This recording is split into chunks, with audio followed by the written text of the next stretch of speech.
My language, my choice. Words mean things. Anti-Blackness.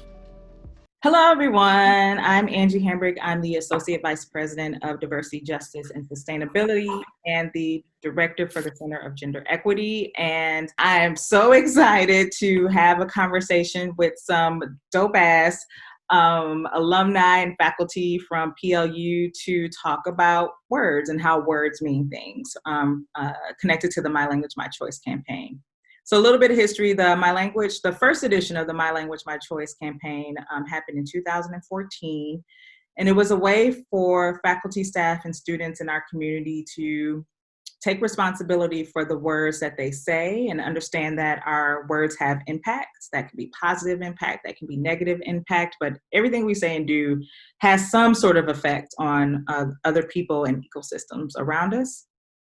And so for the first campaign, it really was about folks saying that these are the words that I choose not to say because I know they have negative impacts. The next edition of My Language, My Choice, Words Mean Things, which is why we're here today, is to really talk about and understand the words that maybe we should say and understand and be a part of our language, but understanding what they mean in our context. So what are the words and the phrases that you're hearing day to day that you're like, I think I know what that means, but I'm not quite sure, and I don't know how to start a conversation about broadening my understanding of those words. So for this campaign, we're focusing on the words anti-racist, BIPOC, which is Black, Indigenous people of color, decolonize, and for our conversation today, anti-Blackness. So I'm really excited for you all to meet the folks I'm going to have conversations with. If you all will take a moment to introduce yourselves, your name, what year you graduated from PLU or what you're doing at PLU, and kind of what you've been up to lately. Hi, everybody. I'm Ally Livingston. I graduated from PLU in 2011, so quite a bit ago. Since then, I went on to UW and got my master's degree. I'm a social worker, so I studied social work at PLU, got my master's in social work, and since then I've just been doing social work where I work primarily with kids in foster care. So that's my primary role, and that's about all I've been doing lately. That's what you've been doing. That's cool. So I'm Yannet, or Yanni, and I graduated from PLU in 2016, fall 2016. And since then, I've been trying to get my master's, and I'm about to finalize that this semester. I've been working at nursing homes. Currently, I work at the University Museum, which is a different setting, but also equally as exciting. Nothing new apart from that. Just trying to get this degree and stay afloat. Yeah. So I'm Ami Shah. I teach in global studies and anthropology at PLU. In terms of what I've been doing, I've been having lots of conversations with Angie. It's kind of been my jam this week. Mm-hmm. Yeah, it's been fun. Be on the lookout for all those conversations. So, as I said, the word that we're going to focus on is anti-Blackness. And not that this is necessarily a new word, but it's a word or phrase that we've been hearing a lot, especially in this particular moment and movement of Black Lives Matter. In particular, for me, what I think a lot about is the killing of Breonna Taylor. And kind of how cities around, not just in the US, but around the world have really been protesting and digging into anti-Blackness in many of our systems that we take for granted. So anti-Blackness is this word that's around in the ether, but people might not know exactly what it is or exactly what it looks like. So for you all, when we say the word anti-Blackness, kind of what comes up for you? What are some examples of that, and what does it mean for you? So I guess I can kind of start.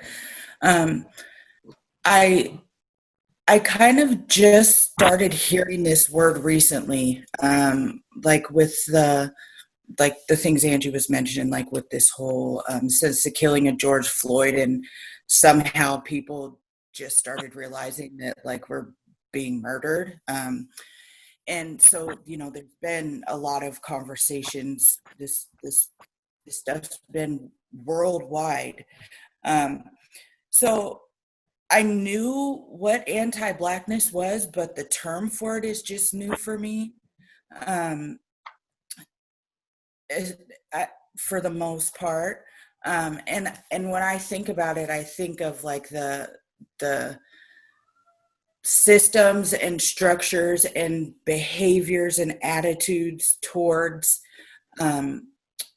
Black people, Black things, Blackness, that demonize, criminalize, marginalize, all of those things. All of those words, I could go on and on, but Black people, and then I think about Blackness, but then I think, well, there's some things about Blackness that people like to adopt for themselves, and then it becomes cool. And so when I was like sitting down once, like I got assigned this word, and I'm thinking about it. I'm like, the perfect example of anti-Blackness for me that is just easy to grab off the top of my head is the like Black hair, right? Like where we are demonized, criminalized, marginalized, all those things for the way that our hair literally grows out. This is how my hair grows out of my head. And that's problematic. And it got me hyped up when I thought about that, because I'm like, I think that's just the perfect, most simple, straightforward, non-complicated example of anti-Blackness for me. Like the way that my body is created and the way that my hair grows out of my hair is a problem. That's really not a problem for anybody else. So yeah, I think that's kind of just my the first things that come to mind when I think of the term and what it means and how it presents itself in my life. As for me, I think I'm in the same realm as you, Ally. I think I knew what it was. However, I couldn't put it to words, especially as someone who lives in a pretty homogenous area in Norway, and with not a lot of people that look like me. Now thinking back to it, before I moved to the US and was exposed to the Diversity Center and conversations around social justice and all of that stuff, even I manifested anti-Black thoughts and behaviors. For a long time, I fried the life out of my hair because, as you said, that's something that you're penalized for, and curl pattern is wrong. And if it's not, those like curler wand created curls, then it's not pretty. And if it's a little too frizzy, then that's also ugly. And so I used to straighten my hair and try to appear less visibly Black and try not to act Black, even though I didn't actually know what that meant either until I moved to the US and someone told me, wow, you don't behave Black at all. And that was kind of, I think, when the wheels started turning, I was like, what does that mean? And how do I even start beginning to understand my own self in that context? And also for a long time, people thought that I was African American, but then or Black American, and I couldn't, or I couldn't actually conceive that idea either because I don't have that experience. I have the experience of an African living in Norway, so I couldn't speak on behalf of Black people in America, even though that was also expected. So it started with me trying to understand my own anti-Black behavior. And then from there, it's just the opposition against Blackness, and not just the color of your skin, but also the culture that comes with it. And as you said, nitpicking the parts of Black culture that you like, that can be trendy and beneficial to those that are of a dominant position. And then dehumanizing everything else that you find quote unquote unlikable or non-desirable. So yeah, I guess that's where my understanding of this word comes. But it's a constant re-education and dismantling of earlier thoughts and perceptions. I'm going to be that person, Angie. Can I start with a question to y'all? Yes. So when I say racism, what types of actions do you think of? Like, what does when somebody says that's racist, what is something that might make you think, oh yeah, that's racist? First of all, just the liberal use of racial slurs would be somewhere to start. That's still more common here than I was aware of, and it's easily used. Even just reading something, and especially after living in the US for 4 years and then being used to that, people say the N-word if they're reading the N-word or it isn't a lyric, but here it's just saying the word itself. Or even as simple as, just back to the topic of hair, petting people because the hair looks fluffy, and having someone tell you, well, your hair is fluffy, so it's meant to be touched, and I really want to feel it because I don't know what it feels like, and I thought it would have the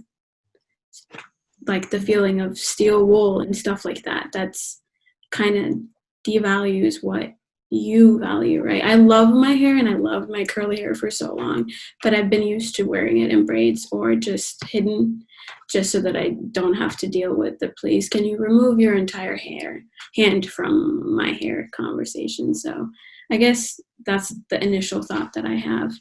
Ally, is there anything that comes to mind for you? Yeah, so funny because the same thing came to mind. Like the first thing that I thought about was like the use of racial slurs and those obvious things. And that's what's been like really pissing me off lately. I don't know if that's in the category of words I could say, but I said it, so sorry.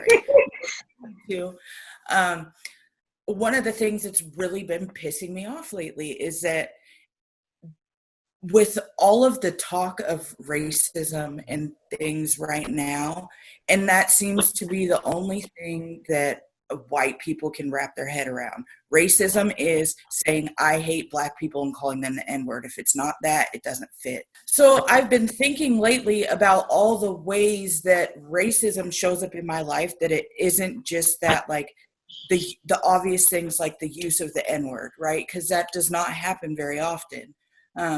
So I'm thinking of all these other things, like, and I'm saying, like, okay, some of you know me, so you've seen me in person, but you can tell on this camera, like, I'm not a small person, you know, I'm a bigger girl, and therefore, not only am I bigger, I'm Blacker, I can get loud, you know, so I'm a threat. I'm a danger, I'm a threat. People look at me and they're scared. And that's racism. There's no other reason. If I was a big, huge white girl walking down the street, you'd probably look at me and feel bad for me. Mm-hmm. Oh, that poor big girl. She just probably can't stop sitting on her couch and eating. Oh, poor baby. But I'm scary, you know, and it has nothing to do with anything other than the color of my skin, no matter what anybody says. So it's those other things that aren't just so blatant and obvious, like the use of the N-word, or straight out saying I hate Black people, or being a member of the KKK, or being a neo-Nazi, or, you know, whatever the case may be. It's like the discomfort of just being in public space, right? Like being outside of your home. Yeah. So I asked the question, right? And Angie's like, I know where you're going because we've been talking, and like, right? We've been talking a lot about how specifics matter, right? And sometimes I think when we talk about racism in the United States context specifically, we are talking about anti-Blackness. We're not necessarily talking about racism writ large. And that sometimes can be problematic, right? So I'll speak as a South Asian American or Indian American, or however you want to identify me. But, right, like sometimes people in our community don't think that racism affects us. Mm-hmm. Right? And so it's problematic, but simultaneously highlights like particular types of systemic racism against Black people that are just much more prevalent felt. I also think it gets to, right, like the ideas of colorism, which are like huge in the South Asian community. Like if you ever get access to like a South Asian American newspaper or something, just look at the matrimonials, right? Like fair complexioned, wheatish complexion, darker complexioned, but very smart. Like, you know, right? If you're darker complexioned, you have to make up for it. And even if you go back to like some of the ancient Indian epics and stuff, you know, the women are often described as fair. So yeah, I think that sometimes it allows us to see the types of racism that occur internally in non-white groups as well, and makes pathways that might help us understand the need for special types of advocacy, allyship, whatever words you want to use there. It's really fascinating how both of you like talked about hair and appearance and beauty, right? Like, we're going to go back to colonization. Like, how much has the idea of beauty been colonized to be a very, very particular thing? Like, I grew up in Idaho. My hair is naturally curlier than this, but I spent all of my, I don't know, a long time. Like, I would blow dry it straight and then get the curling iron to do the special curl. Like, I wouldn't just live with my curly hair, right? It took me forever to realize that all the blonde girls I was going to school with dyed their hair. Like, they weren't natural blondes, you know? And yeah, and I've started to try to, my daughter has super curly hair, like much curlier than mine. And I'm like, okay, I've got to wear my hair curly more, right? Like, I've just got to teach her to love it. But it's interesting how much of this is like beauty and appearance. And I thus wonder how much of anti-Blackness, you know, often when we talk about anti-Blackness, we're talking about male experiences too, right? And like, how does that come into the experiences of women too? One of the reasons why this conversation is with Black women is because you're right, like Black women experience anti-Blackness differently than Black men. And hair for Black women is a deep part of like who we are and a part of our culture. And I think about like, for me, like starting my lock journey and thinking about always having in the back of my head these white scripts about what is professional and what isn't.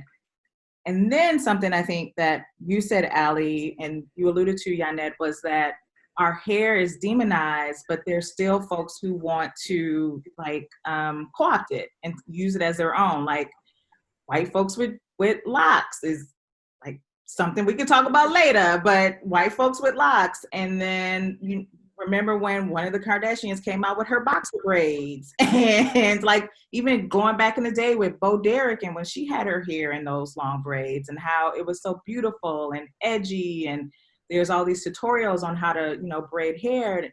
But, you know, when we enter into those white spaces with our hair, the way that it naturally grows out of our heads, then it's unprofessional, it's dirty, it's nappy, and it doesn't live up to the standards of whiteness that we've been taught is the pinnacle. So like hair is such a major part of the experience, and also such a major part of this weird thing with anti-Blackness that when we do it, it's wrong, but when white folks in particular do it, then it's cool, edgy. Cool. That's pretty dope. Just with hair too, something that I definitely learned when I was in the US, that's when my natural hair journey started, if I can even call it a natural hair journey, but that's what it was. And just understanding of how long it had taken me and how much work I did just to neglect that part of myself. And through the neglect of allowing my hair to be its natural self, I was neglecting my Africanness or my Blackness. But for me, wearing my hair out with a community of Black people and POCs in general in the US was the sense of safety. And then if I think about it now, I don't feel safe enough to walk around with my hair like this, because I love my hair, and I've learned to really just love my curls in whatever state they come in. But I don't feel safe enough to show something that I love to the rest of the environment around here, because it can just, it's not necessarily what you want to hear. It's just, oh, you need to tame your hair today, or what happened. It's not the fancy curls or the non-frizzy nappy curls that you would see if my hair was wet, and when my curls haven't dried out yet, because obviously it's going to be frizzy in the climate like we have here in Bergen, that's similar to Seattle, where it's humid most of the time. So my hair will frizz naturally. That's what it does, and I don't mind it. But then just a constant reminder that kind of just separates you from everybody else and others you, and then making you feel unsafe, or either as a threat or just someone who's just, you're not meant to be part of this picture, and you have to do whatever you can to make yourself fit in within this narrative so that you can be accepted. And so that sense of safety disappears with that, and then you don't want to showcase that. And so that's the constant battle that I find myself in here, at least, of just not having the community that you need, because once you have that community, you can, I don't know, express yourself more, I guess. But yeah, that's just my digression. One of the things you said, Yannet, well, you used a couple times, was the word safety.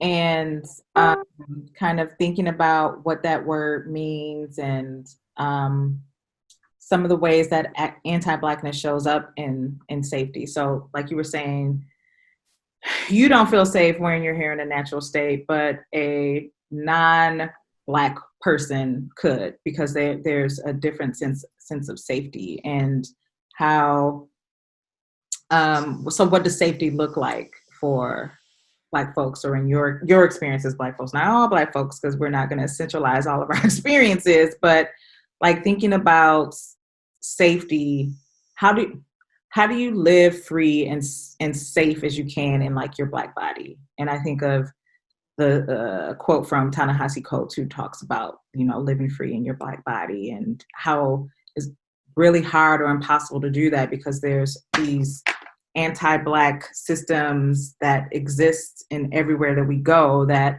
makes you have to hide, cover, not express those parts of your Blackness that are going to put you in a situation where you don't feel safe. A short note, I think people don't really understand the mental work that it takes before you step out of the door, especially when you know what it's going to mean outside of your own safe space. And so I think, at least for me, if you go to work, okay, so what are my coworkers going to say? And do I have to have the race conversation today? And how much time do I have to allot for that? And how much energy do I have today? And so there's so much mental work that goes in creating that safe space. If you're going to leave your own physical safe space to exist in your Black body and be visibly Black, there's so much work that goes into that. And so I don't know, I don't really have an answer. It totally depends on my mood and the energy that I have and how much work I'm willing to do that day, and both visibly and internally, because not a lot of people see the behind the scene work that takes place for you to be visibly Black in a non-Black environment, or just a predominantly white space. So yeah, like a checklist of things that you have to go through before you leave the house, and nowadays, like before I pop on a Zoom meeting or before I send an email, there's also a checklist of things. So how am I going to respond to this email that doesn't make me seem too angry, even though I am angry, but doesn't make me seem too angry because I'm one of a handful of Black women on campus. So what does it mean to be the angry Black girl or Black woman on campus? What do I need to wear when I go into the Zoom meeting? Are my earrings too big? Is my lipstick too purple? Do I have too much bass in my voice? Am I going to move my head, which is natural, because sometimes you just want to move your head. Can I say, girl, please? Like you think, what word am I not going to say because I might stumble on it, and then I'm not seen as intelligent. So like it's a constant checklist that is running through your head, not just when you leave the house, but in almost all of your interactions when you're going to be othered. There's a list of things that I constantly have to be thinking about. And that is, like you said, that is exhausting. When you said, and I'm probably going to misquote it, but like, how do I work to live free in my Black body, you know? And when you said that, I'm thinking, you know, I've been, being at PLU taught me so much more than I ever imagined about myself. And it was, and I'm just going to be real. It was all the things, the skills that I learned in the diversity center to navigate a predominantly white space, you know, like that's how it was there. And then, you know, so I learned to create a community of people where I feel safe, even if I'm within an environment where, you know, there's not very many people that look like me, or at least, and that's what I always say, I don't want everybody to look like me. I just don't want to be the only one that looks different. I don't want to be the sore thumb that sticks out. So I've learned to find people in every space that I'm in that make me feel safe, whether it's at work or, you know, even within groups of friends, or, you know, like identifying those people that make me feel safe. And that's who I try to, of course, I can't always pick who I'm going to be around or choose who's going to be there. I don't go into spaces unless I know there's at least one safe person there. That means I'm not going to your party unless I know who's going to be there. I'm not coming to your work event unless I know who's going to be there. I'm not, you know, there's so many things I'm not going to do unless I know there are safe people there who I can, you know, you just never know. I don't go into certain communities. I don't drive into certain areas by myself or with anybody else. I'm just not going. I'm not going. My sister's best friend just moved like out in the middle of nowhere. And I said, I'm sorry, I love you, but I'm never coming to your house. Ever. I just can't. It's not a safe place for me. You're a safe person, but there's so many miles between me and you that I can't risk.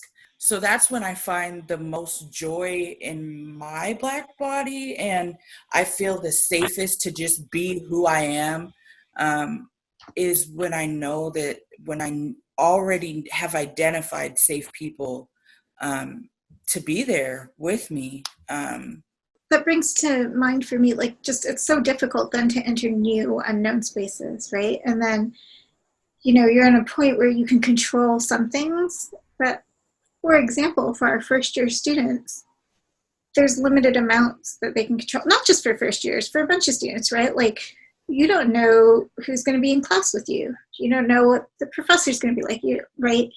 So I guess I'm kind of thinking now as a question back, right? Like, how do, like, so I don't believe in neutral spaces. Let me just say that, right? Like, it's not going to be just like a neutral space that's welcome for everyone, because what's welcome for everyone varies. You have to be pro certain spaces, right? And like pro welcoming all sorts. So as we're thinking about the school year starting, which is crazy, like, how is it already August, right? Like, didn't we just start lockdown in March? Like, what's going on? But yeah, what would you recommend for students who are coming in to navigate? What made you thrive? Like, you talked about, right? Like, finding your people. Yep. Is that something you would suggest right away? Going to the D Center, which now we have to do this virtually. Like, how the heck are we going to do that? The virtual aspect of it makes it difficult, right? I mean, again, I was very, very excited to be around Americans, first of all, because, you know, we have this idea of what the US is like, and then get there, and especially as a Black person, your experience is going to be different. But I was very much ready to get to know as many people as possible within the span of the first semester. I just wanted to get to know people and But the diversity center, I think, was my saving grace, and just finding people there that I could talk to and that could be very honest about their experience and create that safe space without you even having to ask. And so that was something completely different for me. And that also challenged a lot of my own perceptions that I came with from Norway. But I think, just the intentionality behind who you allow yourself to be, as you mentioned, Ally, I think is an important aspect of it. But then when you have a digital platform and it all is happening via virtual communication, I don't know, that is a difficult question, but I think it's up to administrators and faculty and staff to be able to create some sort of environment that can be forgiving, challenging, but also create a sense of safety. I don't know what that looks like on paper, because my idea of that safe space was and is the D Center and the physical space of the D Center, because you go through the door and you just throw your bags down and you either take a nap on the couch or you vent for half an hour and then you watch something relaxing and calming on the TV or something like that. And so just having someone to share these conversations with and not feeling alone, whatever that might look like now in a more digitalized community. But yeah. One of the things I've been thinking about, and Ally knows a little bit about this, but we created, our alumni group had different conversation groups. So there was a Black group, there was a non-Black people of color group, and then there was a white group. And I was in the Black group. However, I heard that the other groups talked a lot about kind of institutional racism and anti-Blackness and white supremacy, and how do I fix this? How do I navigate it? How do I look through and understand my own internalized anti-Blackness, and what do I do about it? Which is the work that needs to be done in those communities. But the Black group, our group was all about joy and finding what is making us happy. Why do we like to be together? The silly little things that makes us smile, and just being together. And I think part of one aspect of anti-Blackness is always thinking about the tragic Blackness that, and like, this is true, I'm not taking away from that Black bodies are expendable, Black bodies are murdered, Black bodies are subordinated, absolutely. And Black people are happy, and Black people have community, and Black people know how to laugh and dance and smile. And so I think when folks, especially Black people, want to kind of work through some of their internalized anti-Blackness, is thinking about and finding communities where you're going to be able to experience joy, and really sitting in the joy in the midst of all of this. Like, we can like walk and chew gum at the same time, right? We can hold kind of what is happening in our moment in this movement, and also say, oh my God, I love seeing your two Black faces right now. And it's like making me really happy, and that's okay. So thinking about kind of anti-Blackness that way as well. And one way to kind of combat it for us is to find our happy space, of being Black, being melanated, being big. So find those spaces. Yeah, that reminds me what we talked about in one of the conversations about kind of self-care, that how self-care, if we individualize it too much, it's just like too much burden to carry on top of everything else. Like, you know, having that group around you to also help uplift is awesome. As we wrap up, one of the things you said earlier, Ami, was about the specifics, and we tune into the BIPOC conversation to hear a little bit more about that. But anti-Blackness is a way to name, in easy terms, a type of racism that impacts Black people. So it's naming the group of people that these structures and systems and actions impact directly.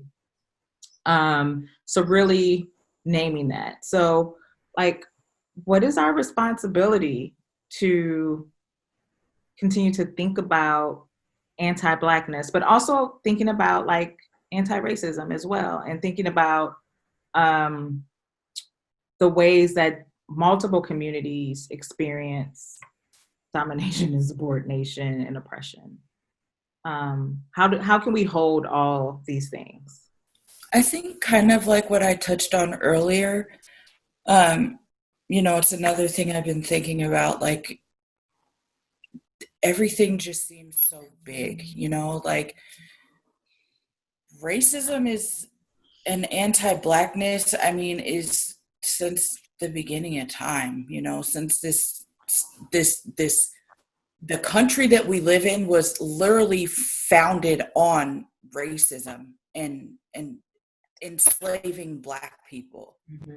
That's like not an exaggeration. It's not just like something that I came up with. It's the truth.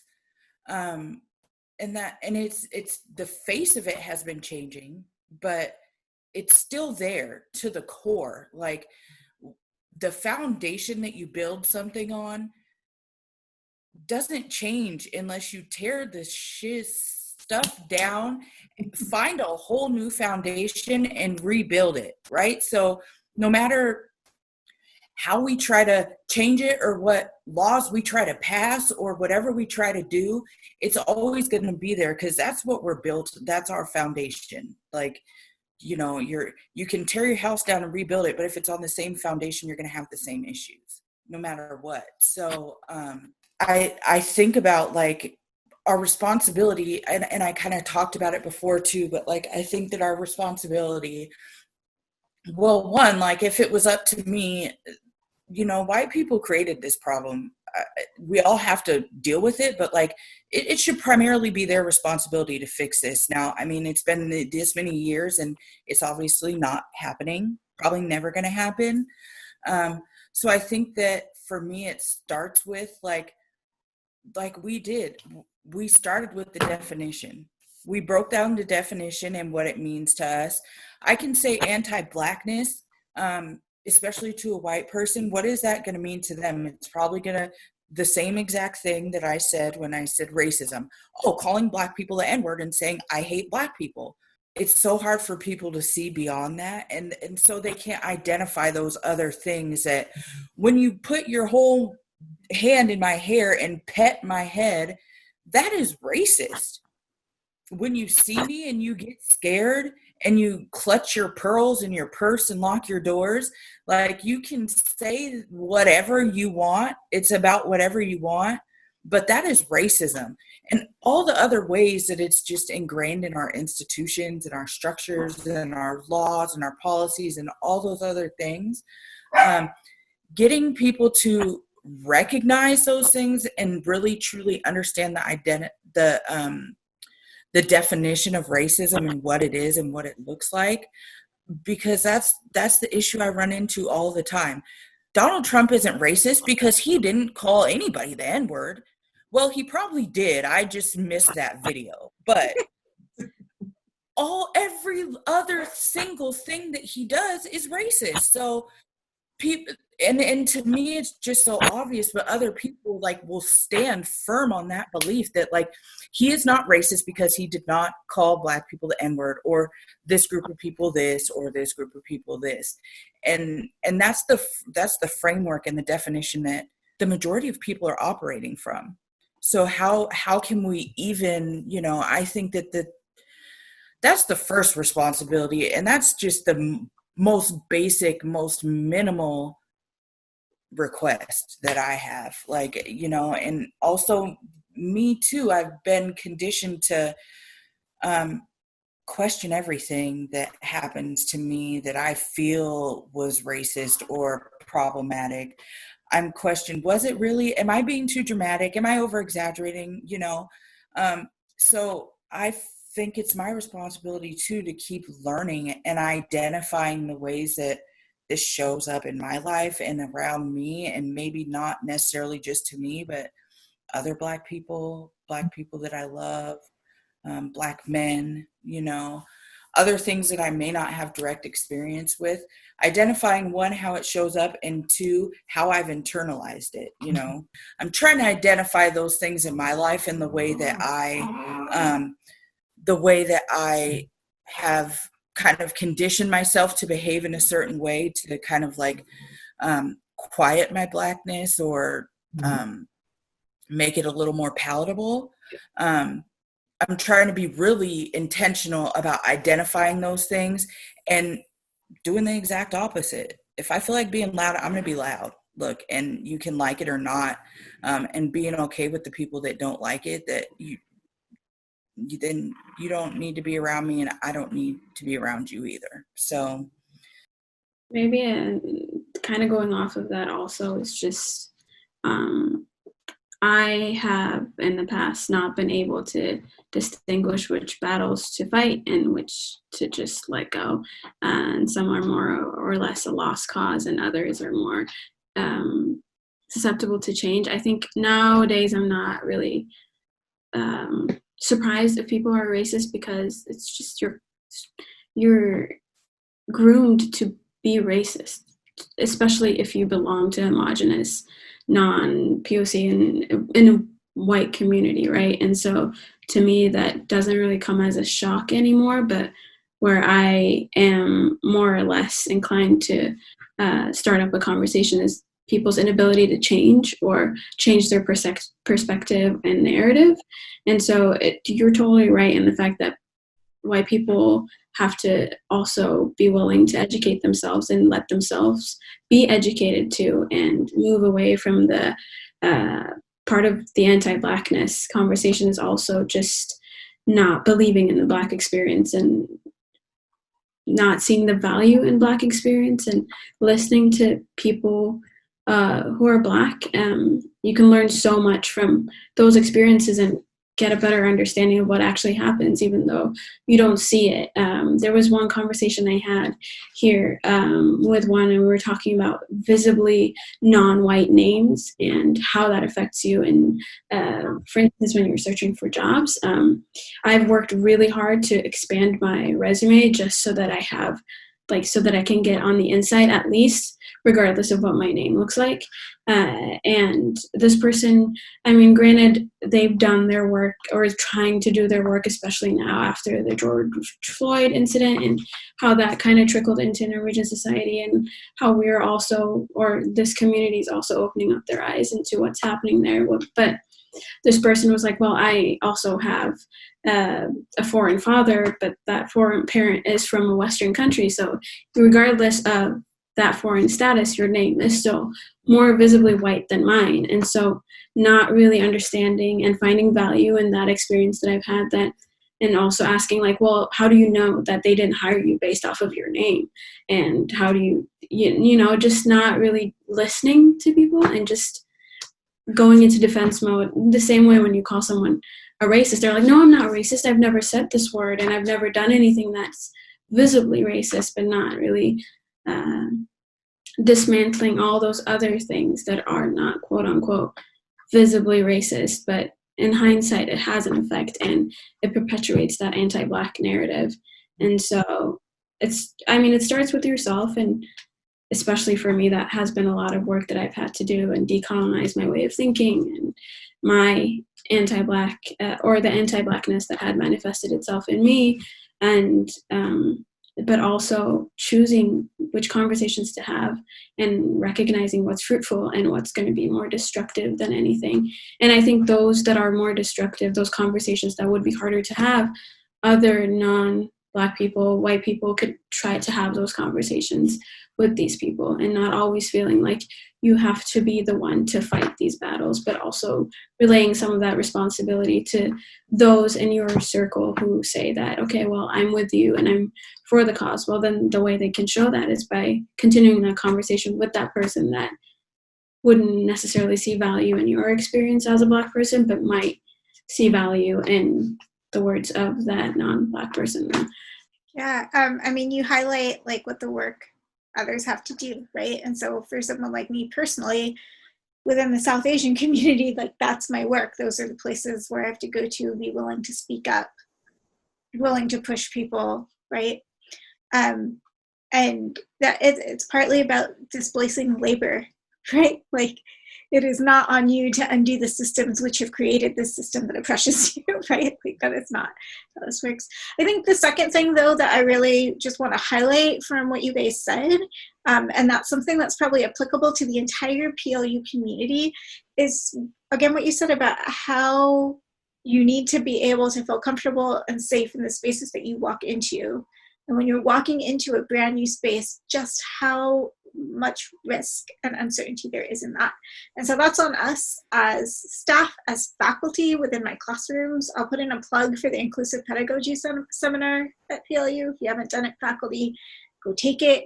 And it also goes for like student groups and housing and, you know, wherever else, clubs, right? Like wherever else you might find those communities. That it's on us, I guess we'd say that at PLU. Yeah, we are the experts of our own experience. And when we say that this is our experience as a Black person, then it is my experience and it is how I understand. And nothing that you can say or argue with me about that is going to change my mind. And so I think folks accepting that I'm the expert of who I am. More, you are not. Like, you might think you are, but you are not. I am, because it's mine. And so changing folks' way of thinking, that they know better, or they know somebody else who didn't have that experience, or how that might, they think that changes it, but it doesn't, because it's mine. Thank you, friends, for engaging in this conversation. It's not the end, it's just a starting point. It's really exciting to be in community with all three of you. It's good to see your faces. I haven't seen Yannet in 4 or 5 years, and Ally just lives in Everett, but Everett feels like it's a state over so far. So thank you again. This was a great conversation, and I hope all of you enjoyed it as well, and be on the lookout for additional conversations. So thanks, guys. All right. Thanks, Angie. Thanks, everybody. Brought to you by Pacific Lutheran University and the Office of Diversity, Justice, and Sustainability. To find out more, join us at plu.edu/wordsmeanthings.